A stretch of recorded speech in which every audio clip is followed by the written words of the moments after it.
So picking up where we left off here, remember we're discussing the business offer, and we see that the present value from the seller's point of view of the lump sum is $1 million, but the present value of the stream of payments is only $906. So the seller is willing to sell for any amount above $906,069.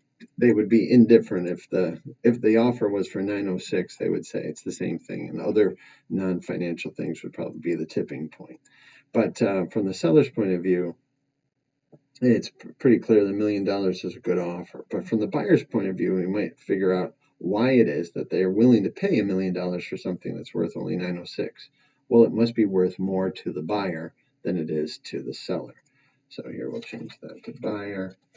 And we'll see that if we use a percentage rate of return that's, say, 6% rate of return, then we can calculate it by using a 6% rate of return, and we see that they value using a 6% return at 1.03738. So there, we put in equals, there, we put in that, and we can see that the value of the lump sum to, oops, sorry, this is the wrong spot. This was H equals H46, made a mistake there.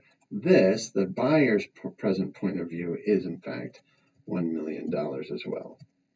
See, the present value of $1 million today is the same to both the buyer and the seller. There's no discounting, there's no calculations to be done. What's $1 million worth today? It's $1 million, whether you're a buyer or a seller.